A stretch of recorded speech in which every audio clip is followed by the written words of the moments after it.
Blog Talk Radio. Hello, this is Brian Foster on Kardec Radio, presenting the program Spiritism and the Spirit World Around Us.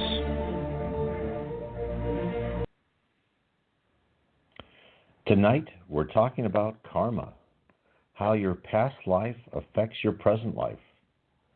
But first, let me go over some of the housekeeping, so you can call in if you would like to, and you can call in and ask questions. This is a live program on Sunday, November 20th at 7 p.m. Eastern, 4 p.m. Pacific, time zones in between.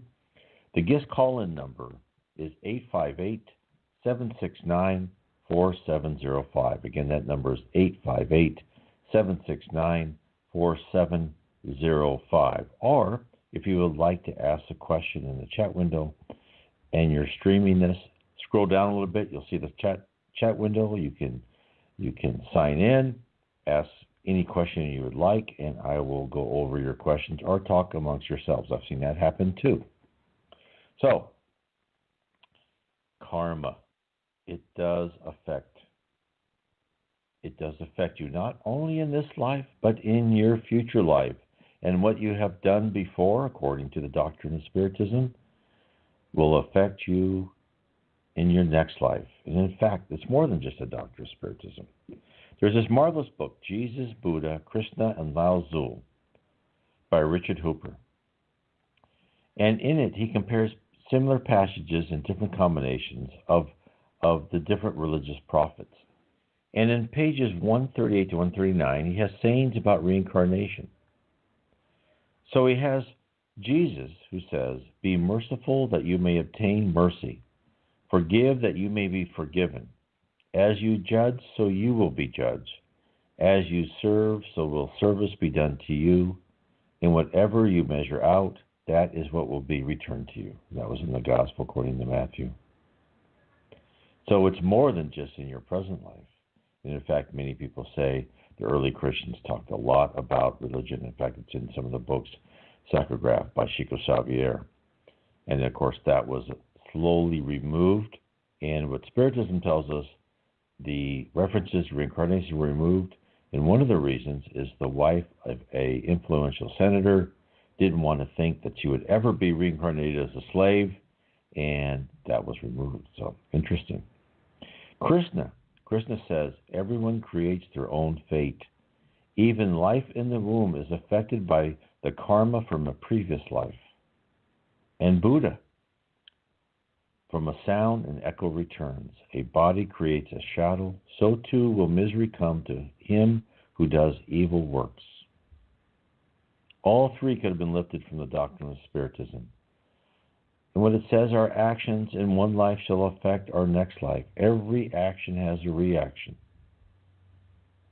And why do these three prophets all say approximately the same thing? Because they've all been sent to the earth from the spirit world.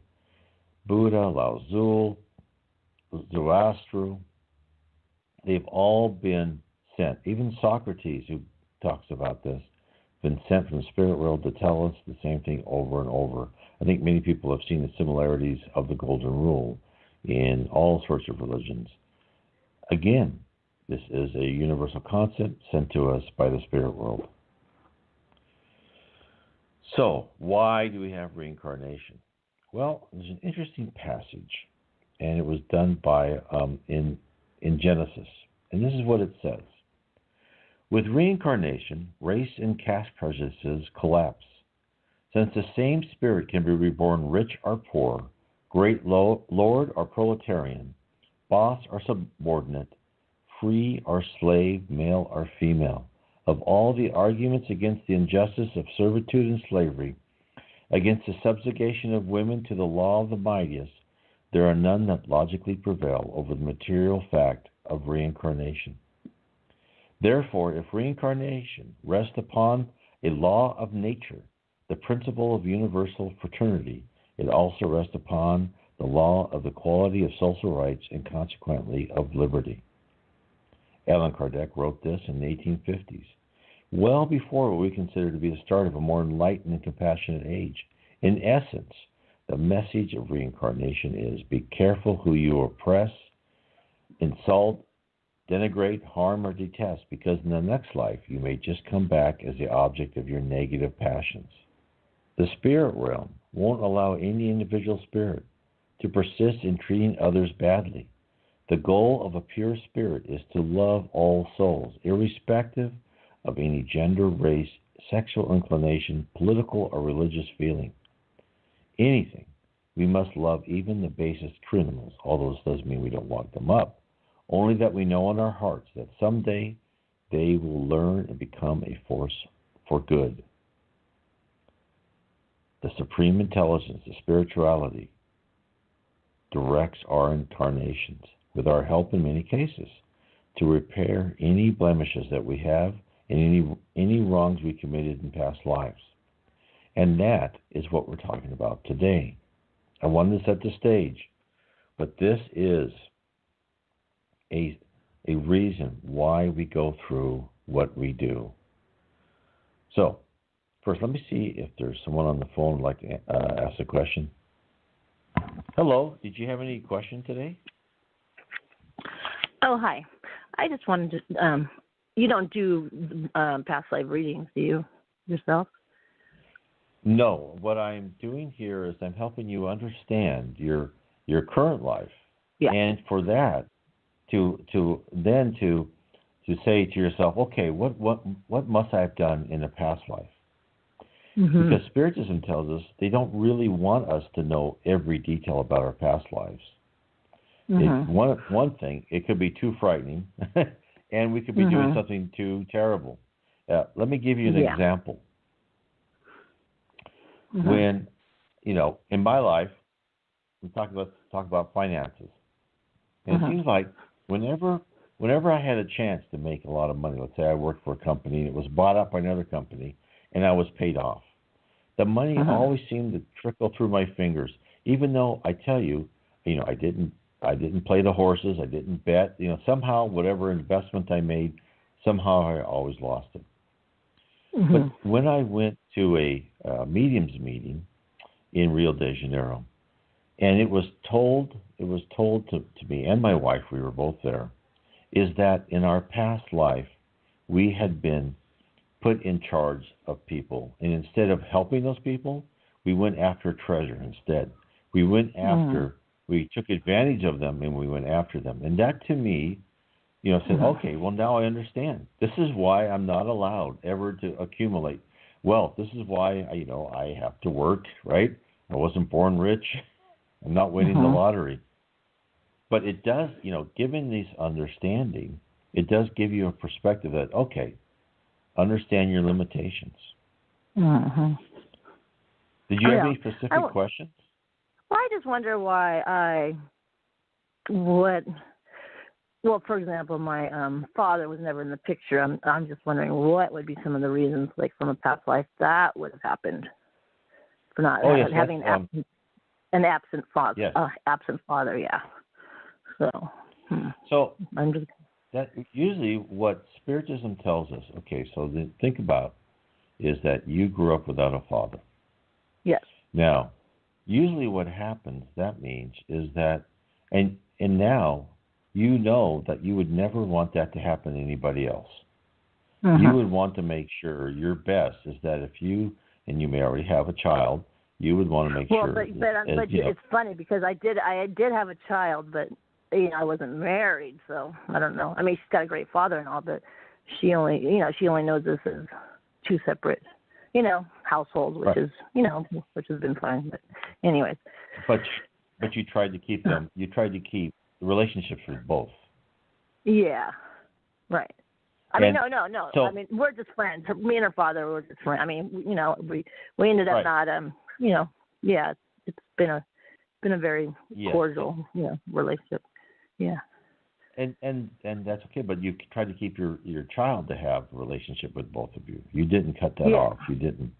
Oh no. And so what most probably happened in the past is that at one life that you had You had severed some sort of relationship. You had abandoned some child. Okay, yeah, that's what I figured. That's probably what it was. Yeah. Yes, I right. mean you know in your heart, you know in your heart what you did. So that way you will learn. I feel that would be that was a possibility because of my, my independent nature and which I think is due to having too many lives of being the subservient to what I've been told that I've been like the wife, the mother, the wife, the homemaker many, many, many times. So that's why I've been so independent, I believe, this lifetime, and not wanting to settle down. I'm in my 40s and have yet to be married, which, I know I will one time, but I'm not, I've never been in a rush to do that. So, and I believe that's because of my previous lives of being in a relationship. So, yeah. And you may have been in relationships that you did not like, right? You were not happy in. Probably. And what they tell us is that, okay, even if your relationship you're not happy in, you have to try and exit out of the relationship as honorably as possible. And like as an example, a friend of mine, he always seems to go out with women, and I'm sure you've seen women and men like this, right? Who always take advantage of them. Right? It's like he picks the worst possible partner he can possibly do, right? And and I would try and say, why are you doing this? But then I finally figured out, look, he had treated someone as bad as they are treating him, and that he has been conditioned. He's been conditioned. Right. Like how can you explain it? Because when common sense doesn't doesn't make sense, and that's the only thing that when I try to figure out the whys of why people do the things they do, that's if it's not it doesn't make logical sense, I always think, well, it must have been something he did in a past life, so it makes it easier. So you made it. Yes, and you made a great point, because we think we should be logical, right? And what we do is we are part of our own reincarnation planning, most of us. Yeah. Some people are, some of the more primitive spirits are, but most of us, we are. And in that, before we are reincarnated, we understand our plan. And we also go through training. Again, I was told I went through decades, and this was the word, decades of preparation for this life. And again, you will be given some sort of inclinations that you will naturally have. So, again, my friend could have had this inclination to go after the worst possible person. And what's could happen is then the spirit world, like life is predetermined, which amazed me when I found that out. And so these episodes, these people will come into your life to give you the lesson you so sorely need.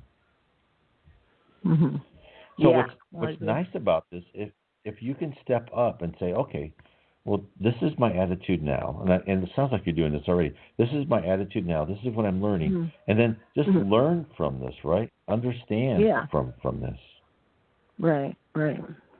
Oh yeah, I always look at try to look at the big picture of things, because that's the only thing because I'm one of those that has to make sense of things, have to make sense, and I'm just always questioning, the whys, and that's how you should. And usually, and I usually find the answer. I do find the answer. So I like very knowledgeable. I like to learn that way. So it gives me better understanding of people and relationships and how people, how they think and all that. So And that's perfect. And this is what the spirit world wants of us. They don't want us to be just automatons with blind faith, right? They don't want us to say, we believe in God because the Bible says. Yeah. Yes. Well, a lot of times people will put blame on their life and what has happened to them, and it's like, well, you know what, you can't. That's when you have to and it's kind of interesting when you try to give them a reason why. And they look at you when you want to say a past life. They kind of look at you with that blank stare, like, "What are you talking about?" But I mean, that's usually the truth. You can't blame anybody, because we put ourselves in the circumstances that we're in. If you could just accept that, and because people want to always blame something besides themselves, and they'll never learn or grow from that. So that is so true. That's why. Exactly. That's why I wrote the book called "The Problem is the Solution," because really, Yeah. you're going through these lessons because they're good for you, and while you're in them, and they're horrible, right? Right. And right. and I was the biggest whiner too. Whenever anything happened to me, it was like I would try to blame other people, but finally I learned. Right. And I mean, but it sounds like you're that's much just a smarter negative. than I was. And it's a negative way of thinking, and it always brings a negative result. So if people can understand and figure out the reasons why, then it might help them to overcome it and stop always bringing that up and making it a negative thing to where it makes them stuck and they can't grow from it. So. You are so right. Yeah. And in fact, even in the book by Chico Xavier's one of the series of Andre Luis, he which is a great book. There's also, I don't know if you've seen, and you can also see the movie No Solar. I would recommend you rent it, Celestial City. But he is in one of the books. He goes to the reincarnation pavilion where people are planning out their next life. Yeah. And in the reincarnation pavilion, he says, "Okay, here's the plan." And then he's showing a physical diagram of a person, and the person helping him plan it goes, "You see this mark in his small intestine?" He goes, "Yeah, what is that?" He goes, "That means when he's in his mid-40s, he's going to have a really bad ulcer and he's going to feel pain." He goes, "Why?" Oh, boy. Well, because in his previous life, he stabbed somebody right in that spot. Oh, wow, a trip. Yeah, right. Well, they even say, I've been, what's kind of interesting is because, even markings on our own bodies that, that we have now is carried over from a previous, like moles or just a birthmark or whatnot. That's usually an indication of what, something that happened prior. So it's interesting. It is. Yeah. And, because I find it very interesting. in the spirit world, thought is action. And your spirit, your thoughts will actually will determine and help shape your body to a certain extent. Of course. So, I believe that for sure, 100%. And then so why are we here? Why are we learning these lessons? The reason we're learning these lessons is because thought is action in the spirit world, and they want us to be here on this earth. We're trying to ascend. We're trying to raise our vibration to get to another. So we don't have to keep on. Doing the same thing, like flunking out of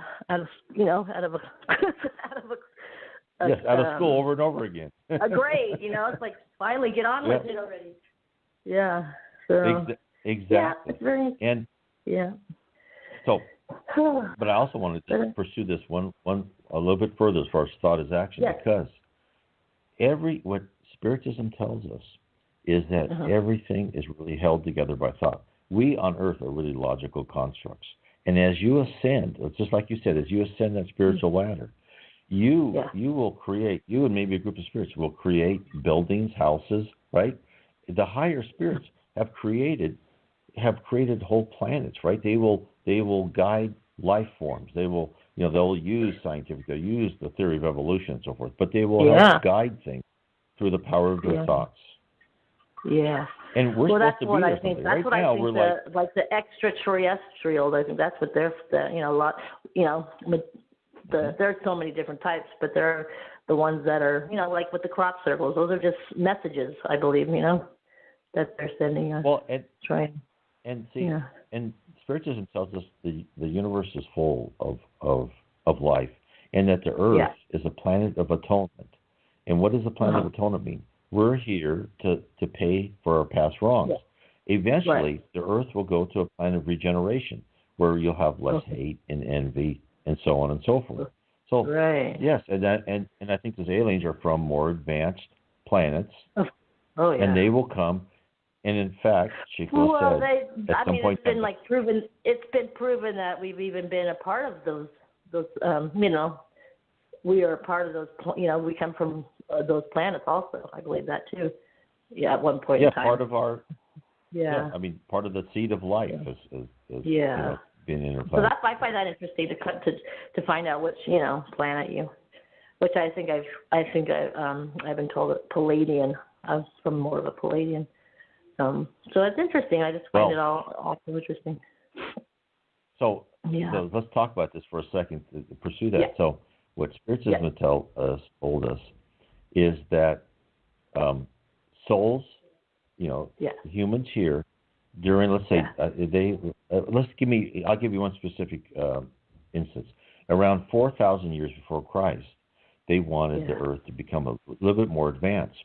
So they took spirits from the planet Capella, and because they were rebellious, they did not learn, they did not ascend, as you said, right? They said, no, we're going to come to the planet Earth and be, you're going to have to almost reset and become part of a planet of atonement. But they came here, and the reason they came here, even though they were a bit rebellious, they came here to help advance society. Now, what planet was this from, or where did you say they were from? Capella. Does that start with a what? What's it start with? How do you spell it? Capella. Oh, I haven't heard about that one. Okay, interesting. All right, I'll have to look. Yeah, you can learn. Yeah, I'll Google that. That's interesting. Yeah, I mean, I look doubt up it. spiritual. Yeah, for sure. So there's a lot of things you can learn, and what's and I just like it. It's so fat. Well, I'm just so fat. I'm a Scorpio, so that kind of stuff I'm into. Anything that's hidden and people, the dark. I mean, it doesn't bother me. I like to know these things. But thank you. Yeah, this is so interesting. Yeah. Okay. Well, thank you for talking with me. All right. Okay, I'll talk to you. Thanks. Bye-bye. Take care. All right. Bye-bye. Hello, this is Brian. Who's calling? Hello. Hi, Yes. I was just listening in. The topic was very interesting. I know that I'm dealing with some things now that's traumatic and trying to walk through it and hopefully heal in this lifetime and not pass anything else into the next lifetime. That's a great attitude. So what's happening? So just some things that I'm going through now. I'm seeing it with my son. And actually, I went through it myself about 30 years ago. And I believe my mother went through something similar early on in her life. And then the strangest thing is that when my mom transitioned, I end up going through something that she went through with her own family. So it's like these cycles keep saying. And, I'm trying to understand it and walk through it. It's been difficult, but I know at the end there's some wisdom that should come out of it.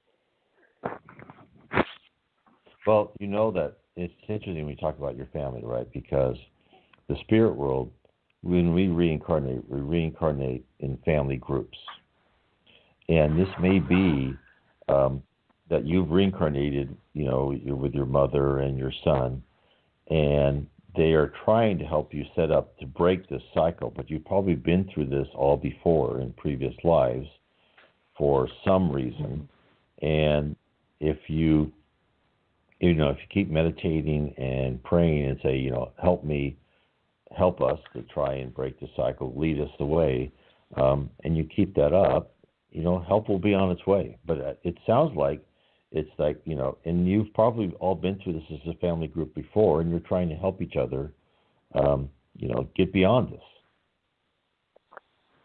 Well, I'm not really connected with my family at this point because of the things that have occurred.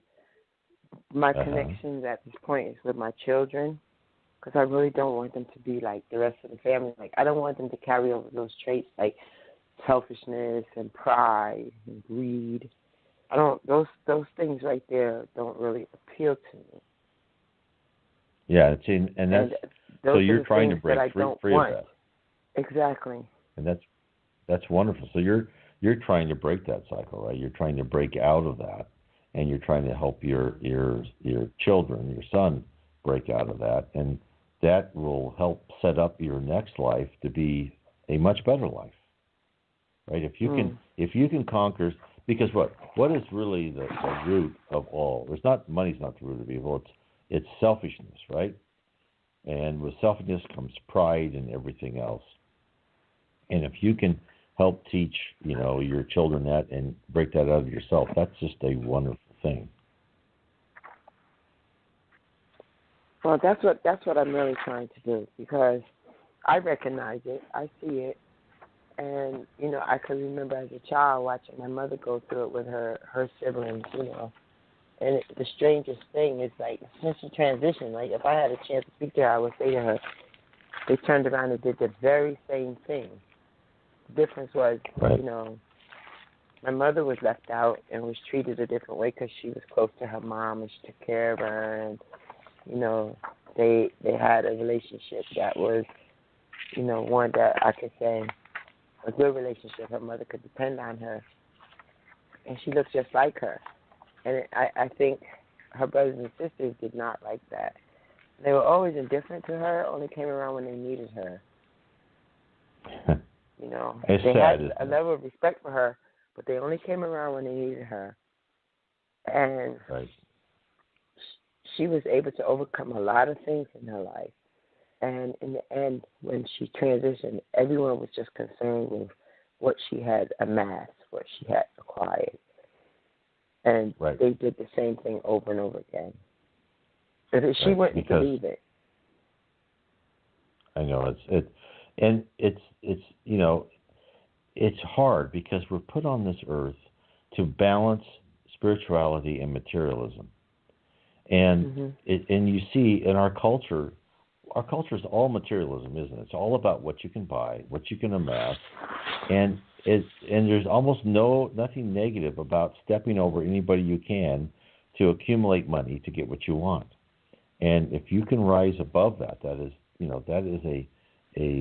a huge break. And once you start ascending like that, you will go in life after life and do better and better. Yeah. Well, what I'm struggling with is forgiveness for them and also for myself. And I understand that. And so let's talk about forgiveness. I don't know, how do you forgive people who continue to try to hurt you, even when they're clearly wrong? And that's something that now I find myself trying to do with my son, to teach him how to forgive himself, right. but also to forgive him for the things that he's doing. Right. So this is where Spiritism helps us, right? Because what are the basic tenets of Spiritism? Right? We are immortal, and we live life after life, and we come to Earth to learn how to become better souls, right? So your family are relatively immature spirits who still have not learned to what that love, forgiveness, charity, fraternity is more important than their own selfish desires. And that you have to understand is that I tell this for anybody is that let's say you see someone who's done something terrible and say, oh, that person never got caught.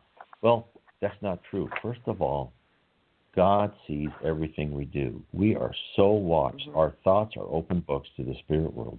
And when we go back after we leave this life, our next life will be fashioned to repair the wrongs we did in this life. That's why you do not have to forgive. I mean, you don't have to worry about them learning their lesson. The spirit world will make sure they will learn their lesson. It may take them life after life. It may take them many lives. But what you have to do is you have to kind of know that you're an immortal spirit, and you have to kind of pretend you're on this top of this mountain, and you look at this person and say, well, even though this person may be an adult or whatever, he said, this person is very immature. They're like a 4-year-old. They take what they want and they hit some other kid to take the toy. They will learn. You do not have to force them. And even though you talk to them and try to help, God bless you for that, you do not have to force them. Life after life will teach them the error of their ways. And therefore, for you to forgive them, it's not forgive, it's more understand. Understand that at this point in time, you are a more mature spirit than they are. And know that they are just, behind the curve. They will improve eventually. They'll have to go through tough lessons, right? Tough life lessons. Does that make sense? And the lessons, Yes, and they're going through it right now. They don't know that I know that, but they're going through it. But, you know, like they say, stiff upper lip. Yes, correct. Yes, exactly. You know, but I was just listening because I really want to understand, you know, karma, and sometimes I get a lot of insight by hearing other things, you know, because it helps me kind of sort through my own things at this moment, you know.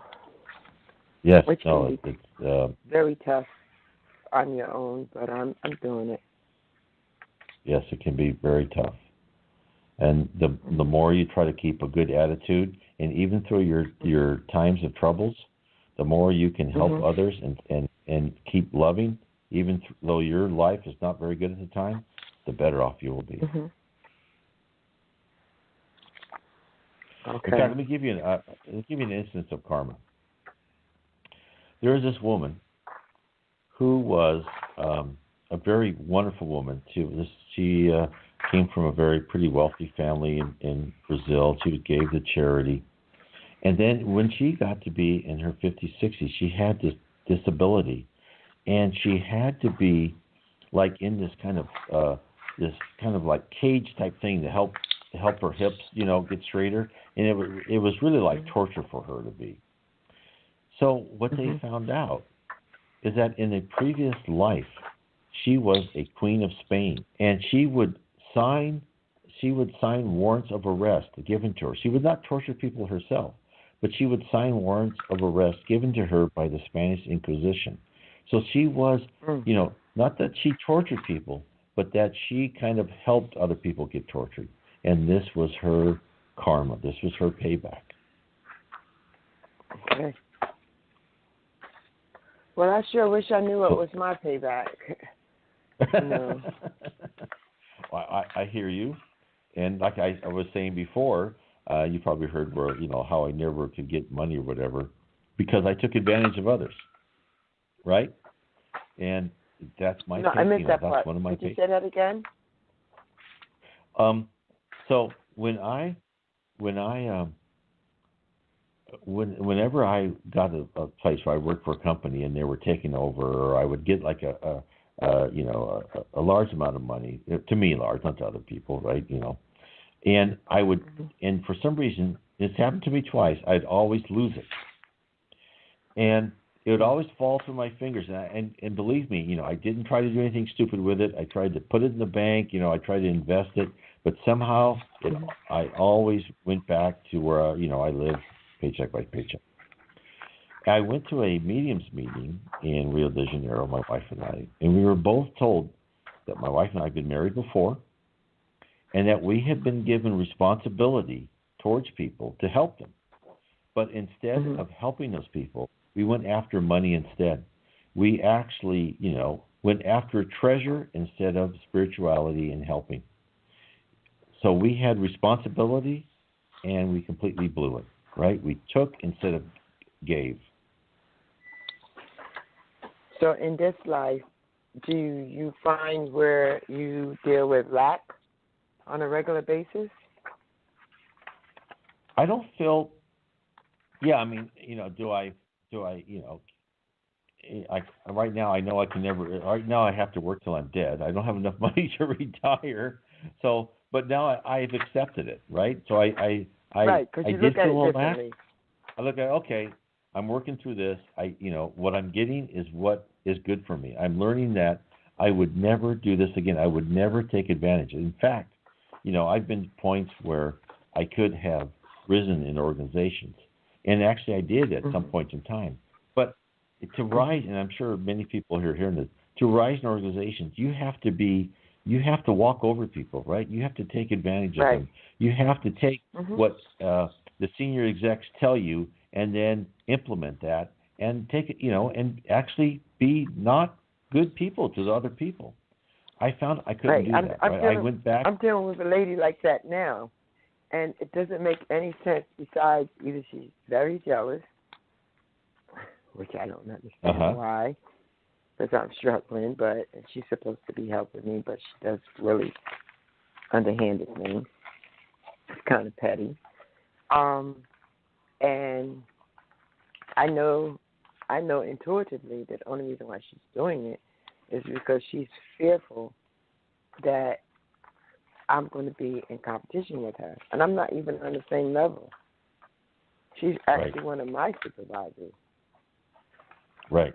But she doesn't, she wants to squash anyone. Yes, absolutely. She wants to squash anyone who has the capability of taking her position. Right? Mm-hmm. And so probably she's also in your life because you've probably been in that situation too before, and you can see the effect of her behavior on others. You've probably done that before, just like I'm sure I have too. And that because Spiritism tells us that when you have difficult people in your life, they're there for a reason. Mm-hmm. They're there to teach you something. This is a prime example. And in her own life, she's going to have to learn. I was told my son and I were definitely together. And, yes. I mean, he doesn't understand it, but I see it and understand it. Because what I'm dealing with him, I now kind of understand, my parents' frustration when I was, 18 to, let's say 20, 2 years. Right. It was really crazy. Or maybe even a little older, but I could see how they felt. And also I could see what my mother had to deal with my brother, who never really grew up. Yeah. Yes, we've seen those. And and that's something it's strange. So this lesson has been very, it's been very, very troubling. But I'm getting to it. I'm sure it has. Yep. Okay. Yep. But could you repeat? You mentioned a book earlier, and I'm on a headset. I didn't really get the exact name of the book. So you can, if you are on the streaming, if you're on the site, when you're streaming this episode or listening to this episode, I have a link to it. It's called "The Problem Is the Solution," and it's a book I wrote talking about the fact that you have these problems because they are lessons given to you, and they are not problems. They are actually solutions to what you've done in the past life. And if you go to my website, my blog, NW, as in Northwest, nwspiritism.com, I have many books about Spiritism, and also, which I use, and I've written these books, and I compile other information from Spiritist books in kind of a theme for you, like in The Case for Reincarnation, talking all about reincarnation, and I accumulate all this information from the Spiritist books, from the books by Chico Xavier, who he psychographed from many different spirits. And I recommend for everyone to read about Spiritism. And on my blog site, you can say on the upper right hand corner is a picture of Allan Kardec. You can click on him, and it will take you right to the Spirits book, which is the headwaters of Spiritism. He codified Spiritism. What he did, he didn't talk to just one spirit, right? He was never a medium. He used mediums. He set a set of questions to mediums throughout Europe, asked them the same question. Unless he got an identical or a similar answer from multiple mediums, then he didn't put it in the book. And this was all from the Spirit of Truth, coordinated by the Spirit of Truth through many high spirits talking to him. And this was as promised in the Bible by Jesus, the Spirit of Truth, the great consoler, coming to help us. And what's said is in the 1850s, this came out, is that we are being told these things because now we have the cultural and technological advances to be able to understand the message. Spiritism tells us the Bible is a wonderful thing. The love and parables about love are all true. Things that the Bible says, let's say, the earth was made in 6 days, that's what people could understand at their technological level at that point in time. That makes sense?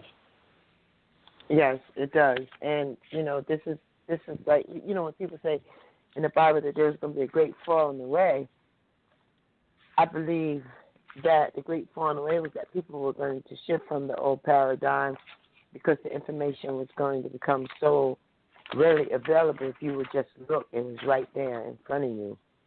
Right.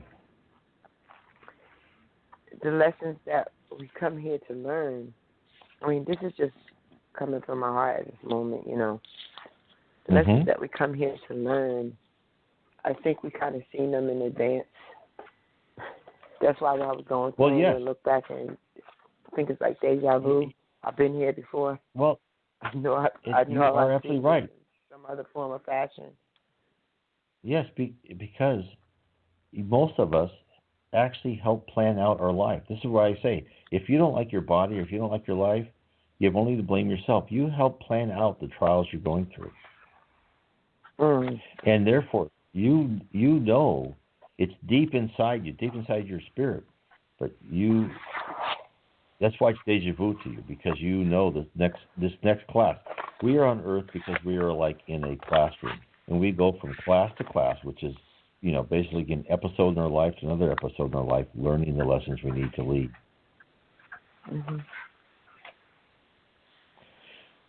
And I'm doing everything to avoid the pitfalls. I really am. Well, and that's good. I really am. I mean, sometimes I catch myself, like, no, don't say that, don't do that, or why did you just say that? Yes. You know, but that is perfect.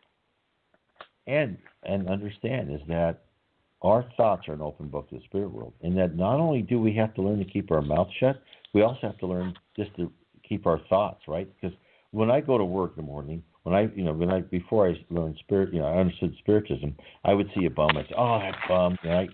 Now I'm trying to fashion my thoughts, saying that poor soul, right? That poor soul made, incorrect life choices. They used their free will. Someday, hopefully, they will, it will rise above that. Say that again. Our thoughts are what? Our thoughts are completely open. If you've read stories of near-death experiences, right, and people going and have near-death reviews, and they'll have reviews of their life, and in the reviews of their life, they were like, it's like the spirit world knew exactly what they were thinking. They knew exactly what other people were thinking. Our minds radiate thoughts all the time. Your mind radiates a thought that is stamped with who you are, when you did this, what stage you are. The spirit world knows exactly what we are. We are like children with teachers that we cannot see. And the reason you're here on Earth is to learn how to walk in a dirty ocean, an ocean with good spirits, good people, bad people, and filter out what is not good. And that is a hard lesson. I know, and I find myself struggling with that. And whenever it happens, and I'm conscious of it, I become convicted like almost immediately. Like, even though people are doing like really, really nasty things to me at different times, I know that I could turn around and be just as nasty to them because the type of thoughts that might run through my mind, and it gets to a place where something just click and say, nah, you don't have to think like that. Lead them to time. Right. That's so, extremely mature. Yes, you are on the way to enlightenment because you know that does nothing to help anybody. Right? They'll learn their lesson. Right, and I hate when it happens. I've honestly, maybe 10 years ago, I probably wouldn't care. Maybe 15 years me ago, too. Yes. We wouldn't be having this conversation. But now I catch myself. I really do. Like, I know, and I hate when I get angry about it, but I get angry with myself because I know, like they say, your attention goes, your energy goes where your attention goes, and even just thinking of negativity, it's a battle. It's a battle. But yes. And Socrates said. Socrates said that we are on Earth and we are assailed by 1,000 emotions all the time. It's almost impossible to think when you're in a human form. Only when you go back into a spirit form can you really think. And this is what Spiritism tells us. We're in this body. We are affected by waves of emotions for us to learn how to survive and control those emotions. And that's what you're living through right now. Okay, because I live in it and I work in it, and I'm seeing a lot of people like, just like they're caving into it, and I catch myself before it's like completely consuming. And energetically, I know that a lot of people are like walking around and the energy that's radiating or emanating from them, some of it is very, very toxic. Very negative. Very. Yes. Yep. And sometimes I tend to pick it up, even when I'm trying not to pick it up, and I have to work very hard to release it. Okay. Well, excellent. But thank you for taking my call. I definitely appreciate the information. I was just listening. You know, that's what I do. Yeah, sometimes I listen, and sometimes I raise my hand. Good, and read about Spiritism. It will help you get through this. Yeah, Thank you very much. I'm on the page right now. Appreciate it. Excellent. Thank you. Excellent. Thank you. We had someone write in, says, I think there are many facets and mechanisms of reincarnation that we humans still do not fully understand. I believe that theories put forth by many philosophies are still rudimentary explanations for something so big we are not capable of grasping yet. And I totally agree with that. I think Spiritism has given us a little bit bigger keyhole. Like if you read the Bible, and Jesus talks in parables because we weren't ready to hear the whole truth. You know, like let the dead take care of the dead. Well, with Spiritism tells us that spirits help us pass over. Spirits come and help us leave our body and to be reborn in the other world. And that the books of Chico Xavier and other people that, you know, I've kind of compiled in my book, The Case for Reincarnation, it's just like looking at a world through a keyhole, and you see little glimpses of it, but you really don't understand. I mean, I think the broad philosophy that we're reincarnated for us to learn, but I'm sure there's other things. Must be many facets to that. And we won't know that till we go back over, right? And also, we won't know that as a collective human race until we are capable of understanding that. There's another person. Let me see another person on the call. Hold on a second. Hello? Do you have any questions? Hello? Yes, hi. Hello? Hi, this is Brian. Hi. Hi. Yes? Hello? Yes, I hear you. Can you hear me? I hear you, yes. I wasn't sure because I didn't raise my hand. I just really wanted to listen. But okay. Since you dialed me in, I have you. My question is, you're talking about karma, right? Yes. How your past life has affected your present life. The past life. Are you talking about past life? We have many past lives. You talk about the last past life. Well, no, that's you bring up a great point. It could be from many past lives, right? This could be. Mm-hmm. Let me give you an example. There's a wonderful book by Yvonne Pierre, Memoirs of a Suicide, and it's a book by the main person who wrote this was a spirit talking to Yvonne Pierre, who was a medium, was Camilo Branco. He was a Portuguese writer at the end of the 19th century. He committed suicide because he went blind, and he did not want to be blind, and he went to a place, and of course, let me first say, never commit suicide, because when you do, the spirit world wants us here on Earth so we can learn what we need to learn, and that when you commit suicide, you are stuck on Earth until your natural date of your death. But so he went to eventually, after he got out of the umbral or the lower zone, he went to like a hospital for suicides. And in this, he learned that in a past life, he he actually blinded someone. He was a member of the Spanish Inquisition. He actually blinded someone, and hence in his next life he went blind. Now, like you just said, he knows that when he comes back into his next life, because he committed suicide, he will still have to experience blindness once again. Oh, wow. And who is the author, member of the spirit side? Who's the author? Yvonne Piera.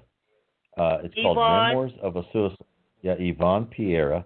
It's called Memoirs of a Suicide. It is a great book, and I reference it many times in the books that I have written.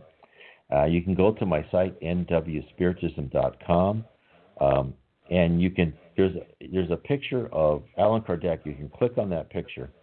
It will take you to the Spirits book, but it also takes you to the EDI-CEI site that has translated many of these books into English, and it will show you other books. You can also find it on Amazon, Memoirs of a Suicide. It is just fantastic. I recommend it. Oh, Memoirs of a Suicide. I thought you said memory. Memoirs of a Suicide. No, okay. Memoirs, yes. Okay. Yep. Wow. So anyway, I interrupted you. You were saying. I mean?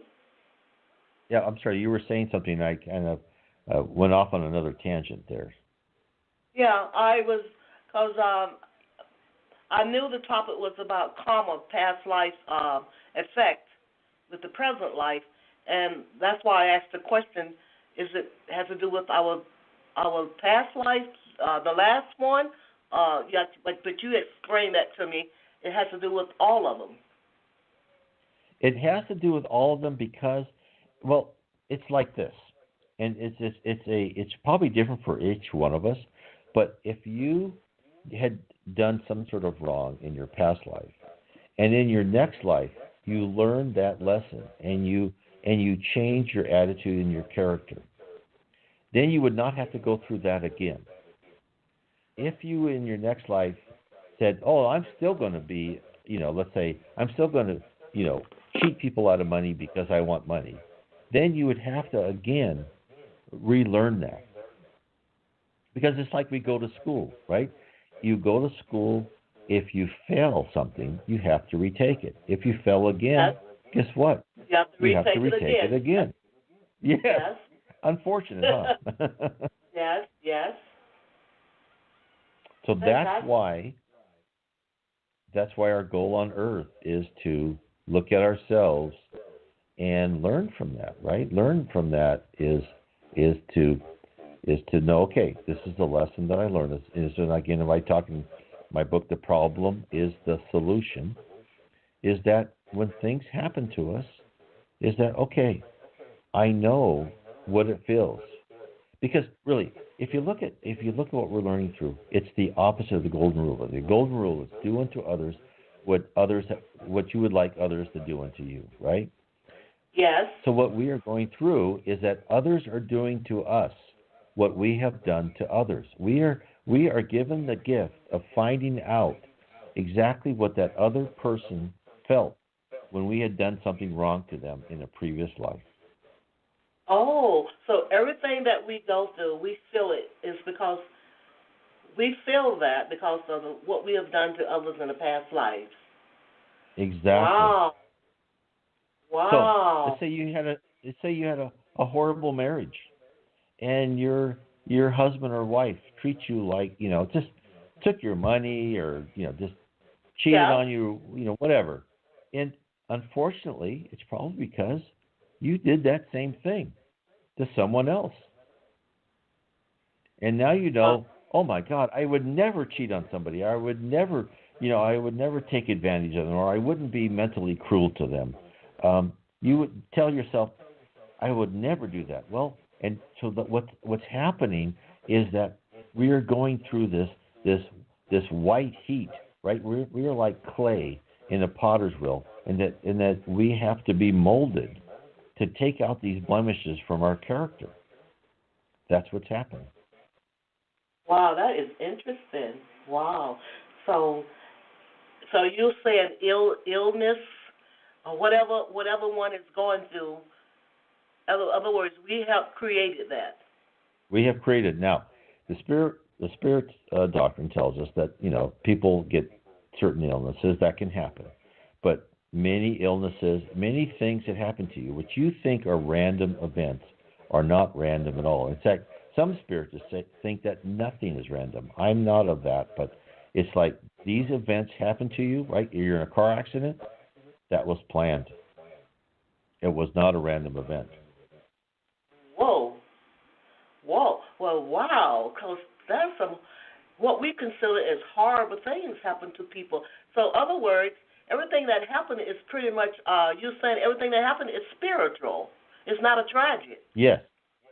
And that's why Spiritism, when I started reading the Spirits book, it explained to me so much. Because, look, what does everybody question about God, right? Why do bad things happen to good people, right? And then why do bad people get away with things?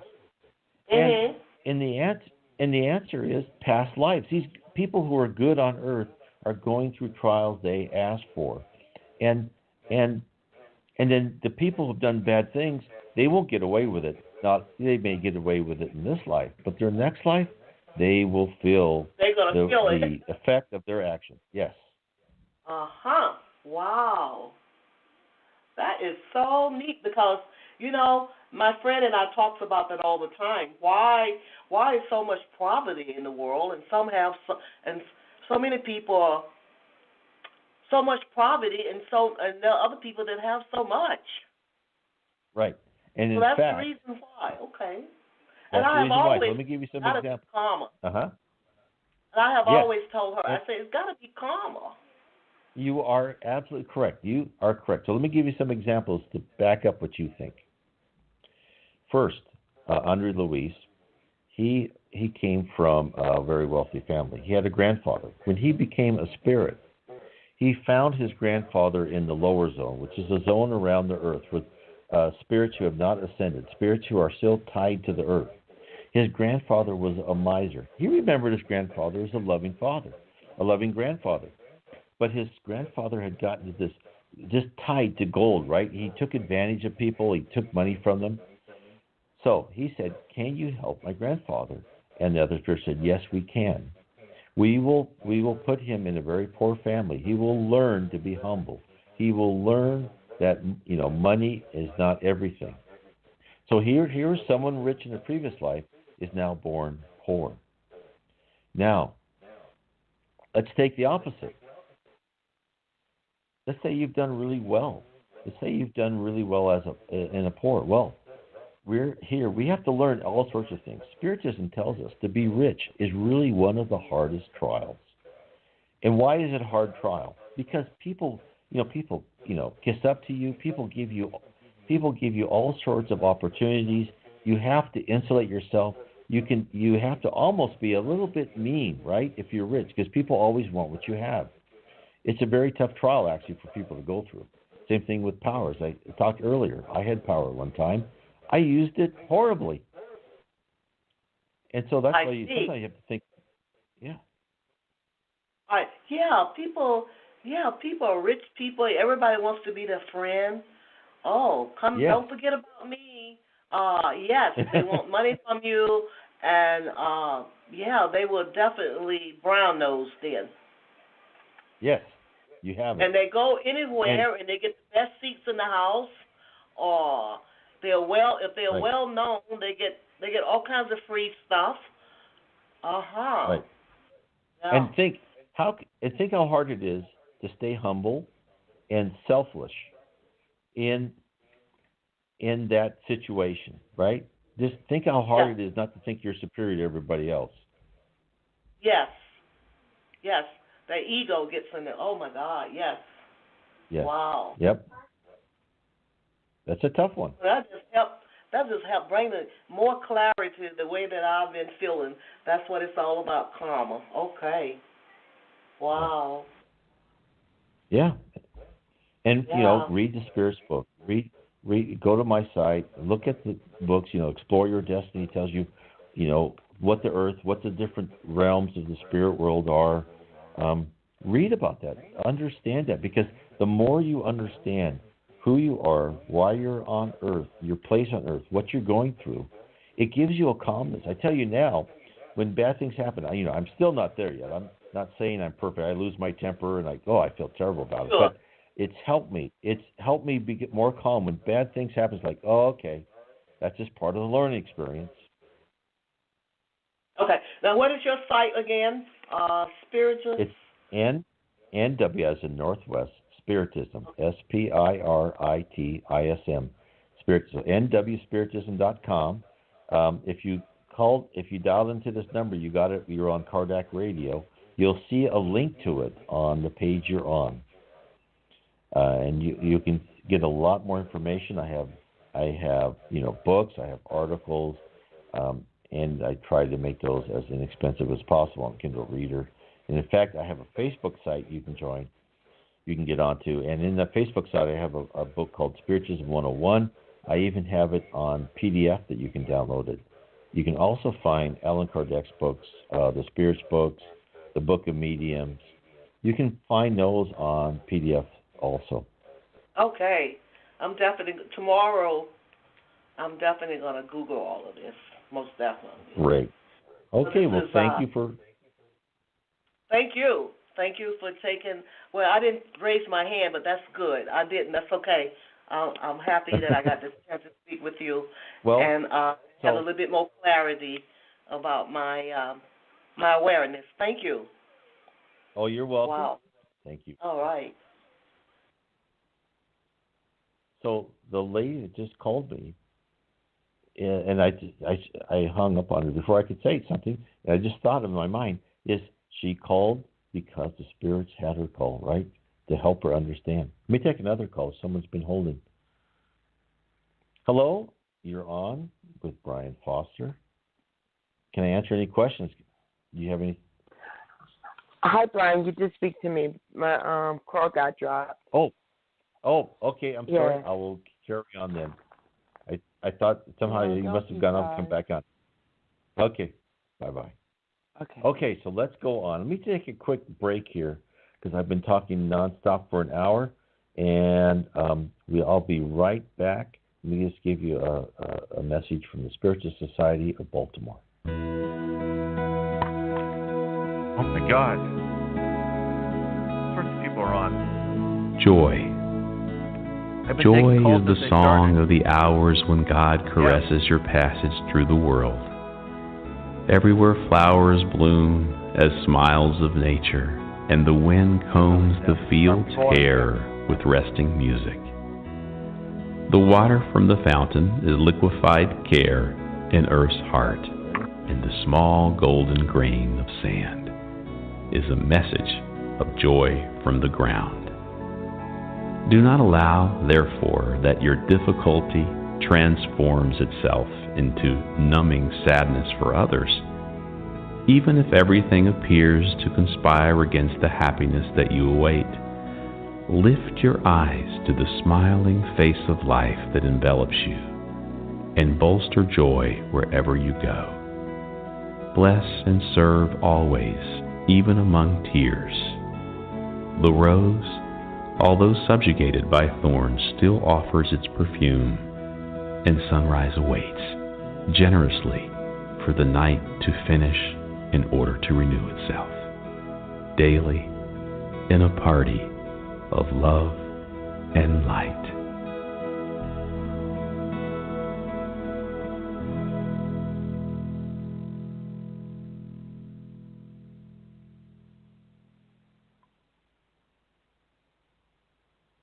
Okay, let me give you some more examples of karma, of what I've read in spiritist literature.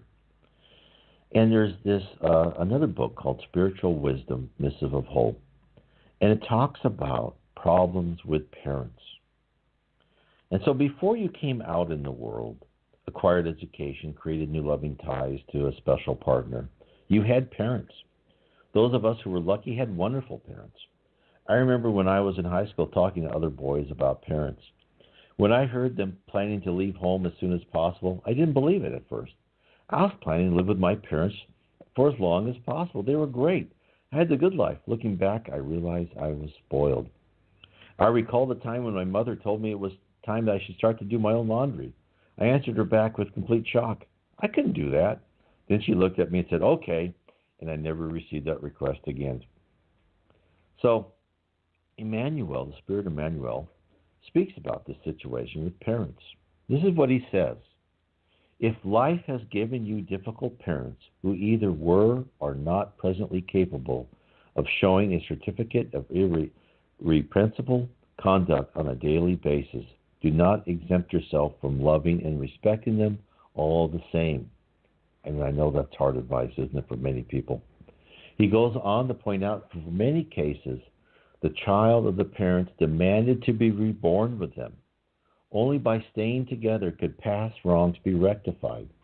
He begs us to look at the big picture. He says, in the roles of parents for children, we are beings on a path of improvement, requiring immortality for its accomplishment, who will only successfully manage to sanitize our own imbalances and maladjustments if we dedicate ourselves to mutual understanding and respect. So we should recognize the web of events which draws us together are convoluted and beyond our immediate understanding in this life. This is why Emmanuel asks us to, he says, in the presence of complicated parents, assist without ever reapproaching them.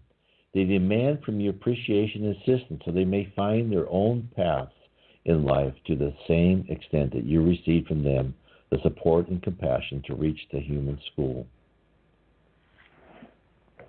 So I know this is difficult. And as we talked about, let's say Freud, right? Freud says a lot of what we go through life was caused by our childhood. What Spiritism tells us is that Freud did not go back far enough. It's really past lives that's why we have the things that we have. And in fact, Carl Jung understood that. And his research and analysis of himself led him to the conclusion that life has a spiritual purpose. He believed that our main task is to discover and fulfill our deep innate potential. He studied many religions, and he came to the theory of individuation, which he believed is the heart of all religions. In summary, individuation, what he said, is a journey to meet the self and at the same time to meet the divine. He was very close to what Spiritism tells us, right?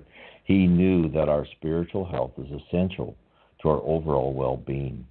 And one could slightly alter the concept of individuation to conform to Spiritism as a journey to improve the self in order to ascend to meet the divine. For that is our purpose on earth. Carl Jung was fundamentally correct. He also, I think should be interesting to people, he also discovered another important process to aid our journey. He called this synchronicity. And what this concept holds that all events are meaningful coincidences if they occur with no apparent causal relationship, yet seem to be meaningfully related.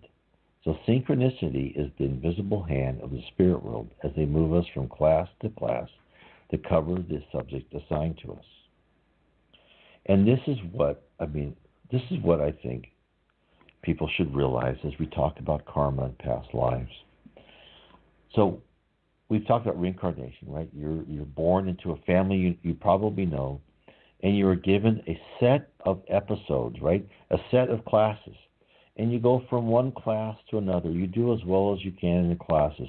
And hopefully what we do, we've learned to perform as well as possible. Raise our hand, have a good attitude, learn from each class. Because those who don't have to repeat it. But what is happening is that we need to ascend, right? We need to improve. But we're not left alone. We're not put on this world. Okay, go ahead. Let's say when you're thrown into a pool, learn how to swim. No, we are surrounded by our guardian angels, by spirits who are in the spirit world helping us. Our prayers are analyzed and answered. There is and the episodes you have to go through, they do not have to be the extent that you had originally planned. There is this episode in the book where this person has a very painful skin disease. And spirits are around him helping alleviate the symptoms. This other spirit comes to the symptoms. Could you please help this man? He has helped my mother. This son has passed away. His mother's still on earth. He says, he gave my mother money to help buy medicine for my younger brother who's still alive. And the spirit said, yes, we know.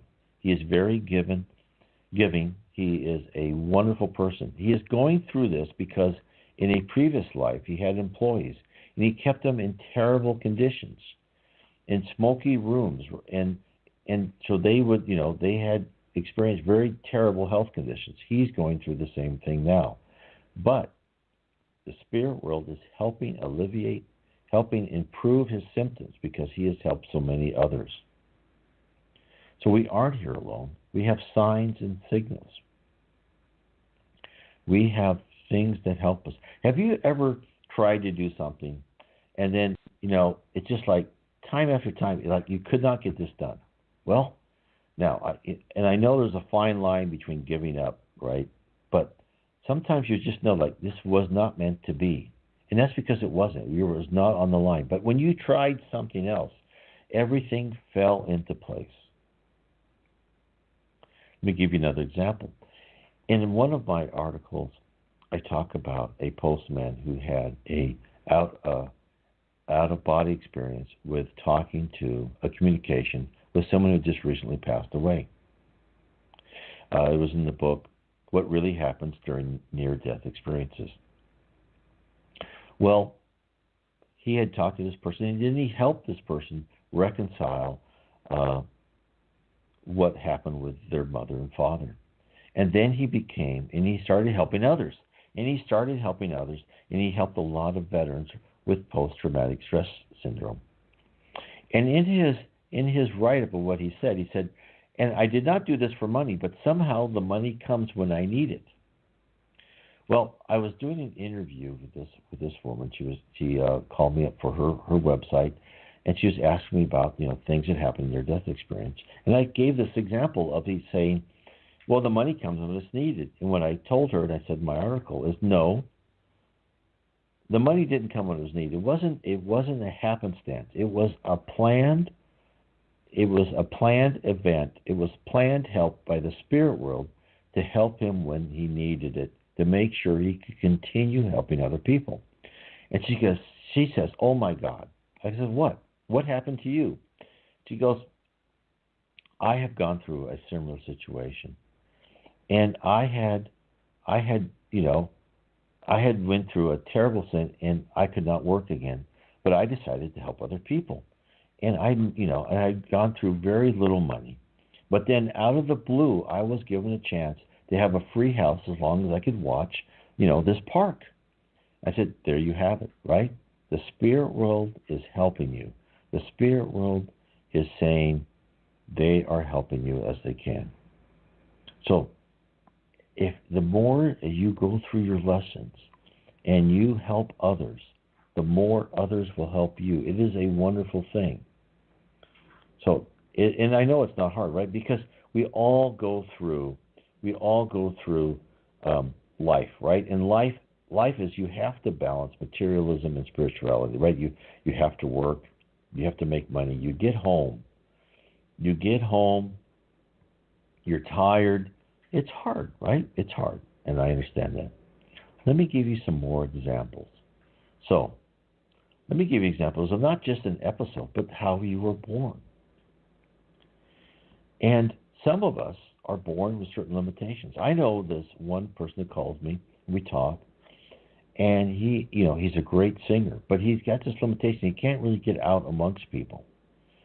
And when we started talking, and I said, some people are born with limitations because they use their talent in a certain way that they consciously did not want to have that same talent again.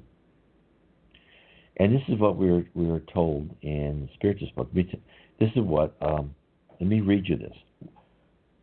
When they receive the loan of a new body, they are usually born alongside those who were accomplices in their follies of the past, or those that are attuned to them from the same kinds of debts and resultant repayments. These candidates for expiatory recapitulation of the past beg for measures against themselves, either in a home environment that does not match their ideals or in the formation of the future body they will use. Many times they want some of its functions to be blocked, thus wisely inhibiting beforehand the inferior tendencies that led to their downfall in the past. I know of, in reading in the book by Andre Louise, he talks to this one woman who's looking at her body in the future, and she says, Andre Louise, she goes, and she had the right to be born with a perfect body. She goes, no, I don't want a perfect body. Because I have too many things I have to do on earth. And if I'm born with a perfect body and perfect symmetry, I'll have too many temptations. I'll have too many people jealous of me and putting impediments in my way. And so these people know, higher spirits know, if they're born too perfect, too handsome, too beautiful, their innate charisma will just either be like a magnet against too many people having bad thoughts against them, or having a magnet being too many people giving them things that they want to be able to work for. And in fact, we are told this. This is when we're told that, why are spirits, given these disadvantages? And this is what they are told. Yes, indeed, this is why there are great talents who are frustrated regarding the direction they would like to take their lives. Astute minds that are barred from any academic accolades early on, forcing them to work as obscure artisans or to carry out simpler tasks in a lengthy and painful condition of subalternity, where they learn humility, balance, peace, and moderations. Artists who are frustrated regarding their highest aspirations, dragging around physical defects and other limitations that temporarily prevent the manifestation of their talents. Think of the artist Toulouse-Lautrec. A great artist, but he was born with misshapen legs, right? Because his parents were first cousins. Even then, his artistic talents came out. He probably tried to be born in that situation to block that, so that he would not have so much pride and selfishness when he got famous. Being born with that deformity helped him keep an even kill on his mind and his on a governor on his pride. So let me talk about one last thing here. But this is a spiritual contract. I want people to understand this. Is in this site, in a book called Happy Days, and it's still not translated in English, but this part was. And it's by the Spirit Honorio, in talking about how we prepared for the next life and why we need to go through the next life like we do. This is what he says. I want to read this to you. This is the spiritual contract. This is what he says. The responsibilities we have consciously embraced as immortal spirits are spiritual contracts of great importance and are to be observed during our transitory corporeal existences. The agreement established between the team of spiritual instructors and the reincarnating spirit they are responsible for preparing constitute an existential contract of fundamental significance in the conscience of the individual being instructed.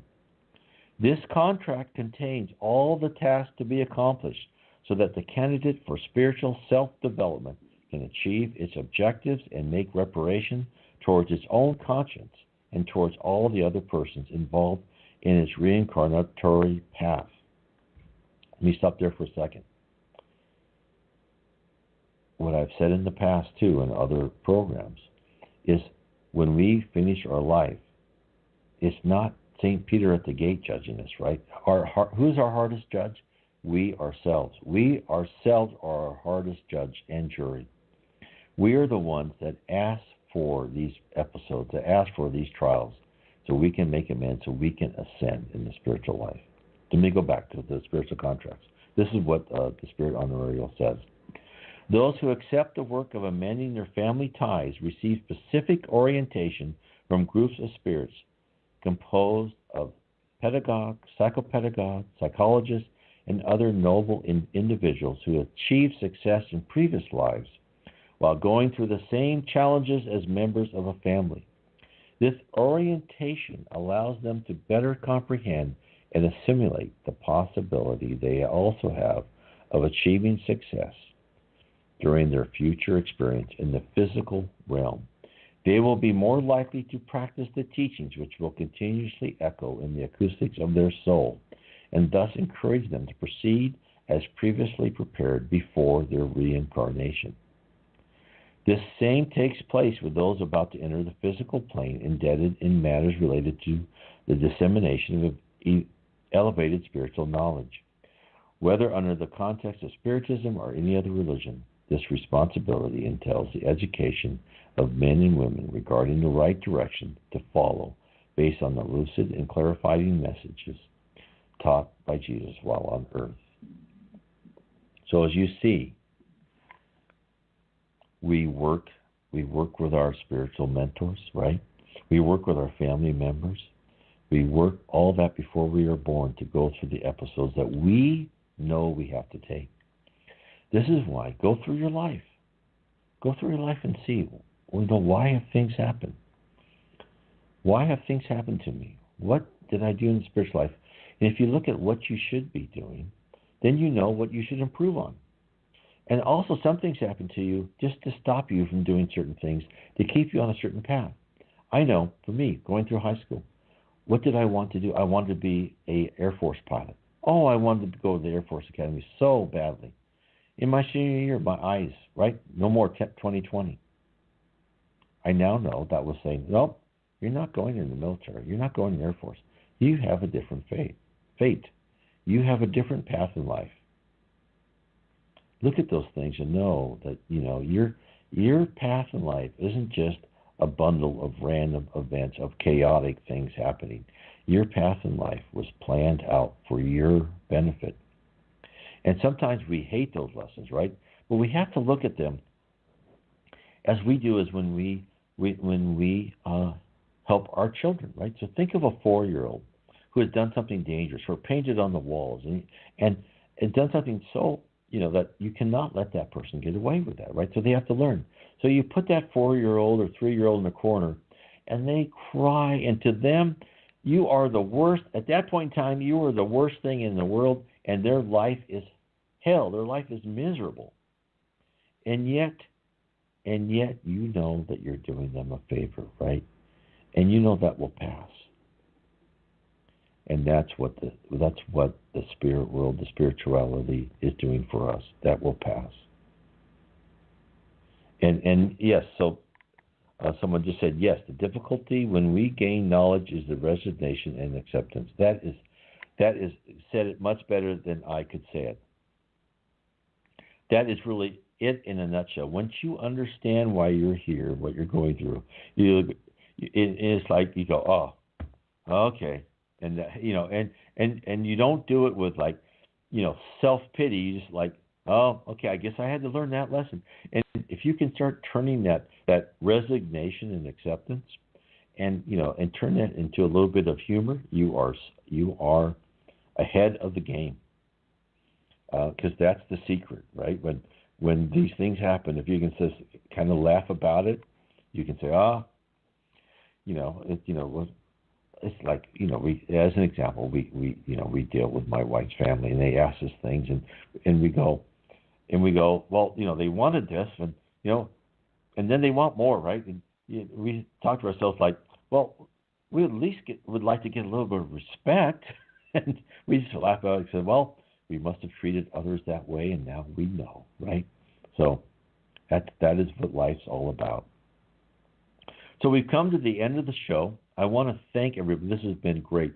And the people calling in, please, I have this program every Sunday evening, 7 o'clock Eastern, 4 o'clock Pacific, all the time zones in between, right? 6 Central, 5 Mountain. Call in, ask me questions. If it's not a topic, if the program's not on the topic you want, you can ask me other questions. I go off on tangents. I would like to go on, where the audience likes to go, because everything is tied together. So put this on your calendars. Look at what you want to learn. Look at my website, nwspiritism.com. Please explore Spiritism. Read Allan Kardec's Spirit book. Some people, it's a bit heavy. Other people, they read it and go, oh my God, it just hits. So that's why I wrote my books, is for some people who don't want to absorb that, is they can absorb it different ways. I'll accumulate different things for them. So I want to thank everybody for having a wonderful program, and thank you for the people in the chat room. I really appreciate it. And I will leave you now, and God bless all of you. You are all learning. You're on this program because unbeknownst to you, or now beknownst to you, you have been urged to do that by spirits who have your well-being in mind.